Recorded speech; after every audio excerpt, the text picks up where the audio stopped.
The freaky fish guy is back, and he works for SeaWorld.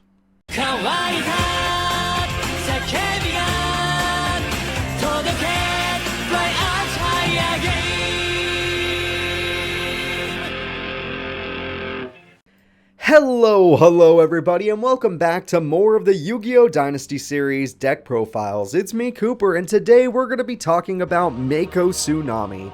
Mako Tsunami made a big splash in Battle City as an antagonist to Joey Wheeler. They weren't really against each other, they just wanted to fight for the locator cards. Mako Tsunami is a pretty decent duelist. It feels like Joey just ended up dueling everybody Yugi dueled in Battle City, which is fine because everyone Yugi dueled in Battle City got an upgrade, including Mako Tsunami. Because Mako Tsunami's deck is now stronger with his new ace monster, the Fortress Whale. That's right, a ritual monster as an ace monster. Not the most common thing we've seen in this tournament. I mean, Zero the Mons, but that's about it. Yeah, this ritual monster only has 2350 attack, 2150 defense, but is still stronger than some people's boss monsters in the series, Bones. Other than that, though, let's get into his rare cards. His rare cards are Torrential Tribute, which he had last time and was his only rare card because I was nice to him. He has multiple copies of it, by the way. And Tornado Wall. This card is super annoying, but it's what he wants. So it's what he used. So there we go. He has the Tornado Wall. These cards are going to be super annoying. What Tornado Wall does, since I've already explained Torrential Tribute, Tornado Wall, when you activate this card, you must have an Umi on the field, and an Umi must stay face up on the field as long as this card is activated. What it does is you take no battle damage, which means no direct attacks can hurt you, and no battle damage from battle can hurt you. You are completely safe from taking battle damage. Your only way of losing is by losing Umi or losing by effect damage. So that is pretty handy to have for somebody like Mako Tsunami. On top of that, he has a bunch of cards that will help support this since he runs triple Umi. So, moving on to his stats. The attack stat of Mako Tsunami is above average. He's gotten a buff since last time. Yes, in Battle City, he is stronger because he runs the Amphibian Beast, because he runs the Fortress Whale, obviously, because he runs 7 colored fish and giant red sea snake. These cards are going to come in handy quite a bit. Obviously, his monsters are still not the best in some cases, but having 18 beaters, having a 2400 attack point tribute monster, having a 2350 attack point ritual monster, that kind of stuff is going to come in handy, and it did buff his attack points above the average. The rest of his monsters, I think, are about 1600 or care more about defense, except for Flying Fish, which is the worst monster I've ever seen, but it's in his deck.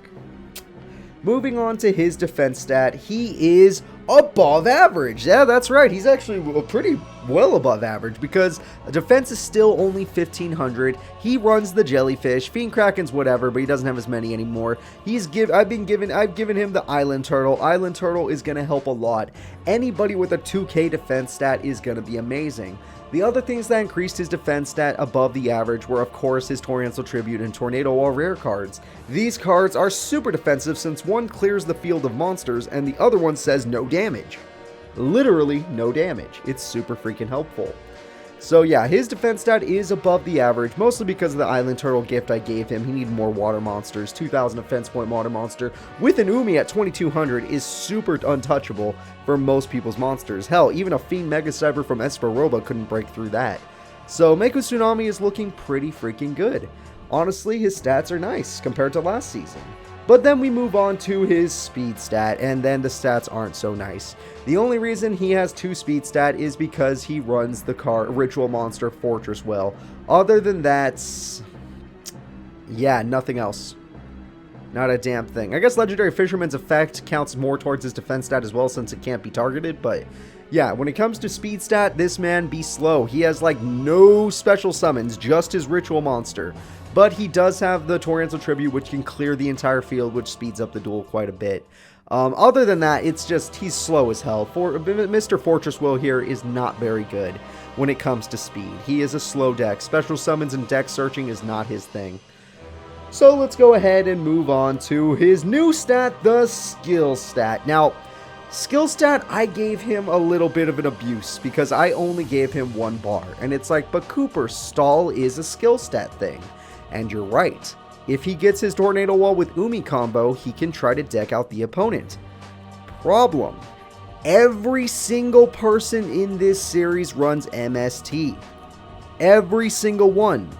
You technically cannot win by deck out unless your opponent is dumb enough to not MST your Umi or Tornado Wall. Obviously aim for the Umi, but because if your opponent has the combo face up, hit the Umi. But you're not going to win by deck out because literally you're just going to get MST'd eventually. They have to draw the spell card eventually.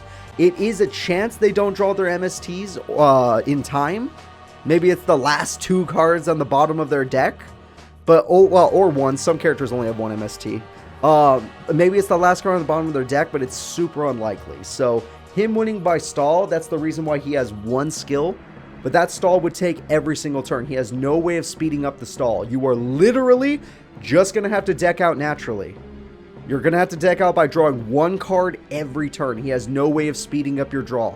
He has no way of throwing away cards from your deck. You are going to deck out the slowest way possible. So his skill stat remains at a 1 because that means your opponent's going to be able to draw out their entire deck to find the cards they need to get past Tornado Wall. Hell, some of these characters that Mako's fighting don't even care about battle damage. They will literally beat you by effect damage or by winning effects. So his skill stat is way lower than everyone else's because if people have even a little more skill than him, they can instantly win the duel by skill rather than battle. Oh, I'll just burn you to death. Oh, I'll just freaking use Destiny Board on you. Oh, I'll just stall you to death because my cards can make you deck out faster, like Yugioh and her Needleworms. Literally, that's all you need. So guys, that's gonna be it for his skill stat. I'm sorry I only gave him 1, despite the fact that he has a deck out potential with Tornado Wall. It's just not likely because he doesn't have anything to speed it up. So, looking at his break stat, he is kind of bricky. It's not the worst break stat, but he does run multiple rituals. He does have Legendary Fisherman. He does have Amphibian Beast. He does have Kaiushin. He has the ritual spells that slow him down. Tornado Wall is no use without Umi. Umi's good on its own, but Tornado Wall is useless without Umi. And some of these monsters are just not good, like the Flying Fish. I would consider that a dead card. It's just useless. It has 800 attack, 500 defense, and it's 4 stars for some reason. It makes no sense. But, yeah, his break stat, not too good. I can't really talk him up. It's not good. So let's go ahead and skip over to Mako Tsunami's potential. His potential winning the tournament is actually better than some other characters. I will give him a solid 2-star potential, and the reason I give him that is because he can overpower his opponents and beat them up by damage, or he can hold back his opponents with his defense stat long enough for him to get his ritual spells, his Amphibian Beast, his Legendary Fisherman, his Umis. He actually could just overpower the opponents. He does have equipped spells as well that buff his monsters, but ignoring that, he could just straight up overpower his opponents with his water deck. It's actually pretty doable. And he has defense monsters to stall for when he needs it, so when it comes to skill, all he has is Tornado Wall. When it comes to attack, he has good monsters. When it comes to defense, he has good monsters. When he comes to search, he's not good, and when he comes to special summons, he's not good. So, for just being a solid attacker and solid defender, I gave this guy 2 stars. I know that's more than some characters, and I feel like I did Shizu dirty. She definitely deserved more than 2 stars if I'm giving him 2 stars. But at the end of the day, Shizu's deck is a little mixed because she's trying to do multiple things at once, and her trap card is not the best. Whereas Mako knows what he wants to do. He just wants to attack, and if he has to win by stall because they already used all their MSTs, he'll try to win by stall. So there's always that option.